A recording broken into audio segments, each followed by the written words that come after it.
கடந்த ஆண்டு ஜூன் மாதம் விண்வெளி வீராங்கனைகளாக இருக்கக்கூடிய சுனிதா வில்லியம்ஸ் மற்றும் புட்ச் வில்மோர் ஆகியோர் சர்வதேச விண்வெளி மையத்திற்கு சென்றிருந்தனர்.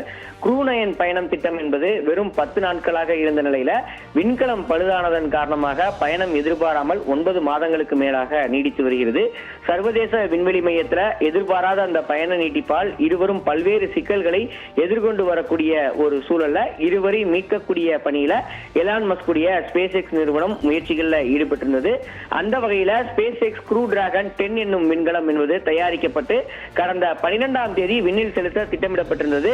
ஆனால் எதிர்பாராத விதமாக ராக்கெட் ஏவுதளத்தில் கண்டறியப்பட்ட தொழில்நுட்ப கோளாறு பிரச்சனையால் ஹைட்ராலிக் பிரச்சனையின் காரணமாக தற்காலிகமாக ஒத்திவைக்கப்பட்ட நிலையில் இதனிடையே சுனிதா வில்லியம்ஸ் மற்றும் புட்ச் வில்மோர் ஆகிய இருவரையும் மீட்பதற்காக பால்கான் 9 ராக்கெட் இந்திய நேரப்படி நேற்று அதிகாலை 4:30 மணி அளவில் விண்ணில செலுத்தப்பட்டிருந்தது.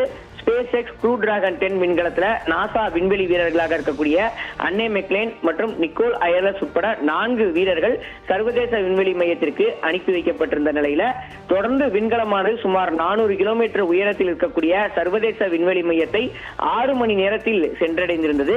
இந்த நிலையில தான் சர்வதேச விண்வெளி மையத்துடன் இந்த விண்கலத்தை இணைக்கக்கூடிய பணிகள் டாக்கிங் என்பது தற்போது இந்திய நேரப்படி இன்று காலை 9:37 மணிக்கு வெற்றிகரமாக செய்யப்பட்டிருப்பதாக தகவல்கள் என்பது வெளியிடப்பட்டிருக்கிறது. நாசாவின் தரப்புல இந்த டாக்கிங் என்பது வெற்றிகரமாக மேற்கொள்ளப்பட்டிருப்பதாக தகவல் வெளியிடப்பட்டிருக்கக்கூடிய நிலையில் 4 விண்வெளி வீரர்களும் இன்னும் சில நிமிடங்கள்ல சர்வதேச விண்வெளி மையத்தில் தரையிறங்குவார்கள் என எதிர்பார்க்கப்படுகிறது. தொடர்ந்து வருகின்ற மார்ச் 19ஆம் தேதி புளோரிடாவில் நிலவக்கூடிய வானிலையுடைய தன்மையை பொறுத்து க்ரூ 9 விண்கலத்தை சேர்ந்த வீரர்கள் இருவருமே மீண்டும் பத்திரமாக பூமி திரும்புவதற்கான ஏற்பாடு என்பது மேற்கொள்ளப்படும் எனவும் டாக்கிங் சர்வதேச விண்கலத்தில் இருந்து பிரிக்கப்பட்டு சுனிதாவும் வில்மோரும் பூமியை நோக்கி விரைவில் புறப்படுவார் எனவும் தகவல்கள் வெளியிடப்பட்டிருக்கிறது. பூமி திரும்பும் போது ஆபத்தான மீள் நுழைவு நேரம் என்பதை கடக்க வேண்டிய சூழல் இருக்கிறது. பூமியுடைய ஈர்ப்பு விசை காரணமாக விண்கலம் சுமார் 27,000 கிலோமீட்டர் வேகத்துல பூமிக்குள் நுழைய வேண்டிய சூழல் இருக்கிறது. அந்த நேரத்தில் உராய்வு அதிகமாக ஏற்பட்டு 1650 டிகிரி செல்சியஸ் வரை வெப்பநிலை அதிகரிக்கக்கூட ஒரு சூழல் இருப்பதன் காரணமாக பத்திரமாக சுனிதா வில்லியம்ஸ் மற்றும் புட்ச் வில்மோர் ஆகிய இருவரையுமே பூமிக்கு தரையிறங்குவதற்கு குறித்தான அடுத்த கட்ட நகர்வுகளை நாசா ஆராய்ச்சி மையம் தொடர்ந்து முன்னெடுத்து வருவதாக தகவல்கள் வெளியிடப்பட்டிருக்கிறது.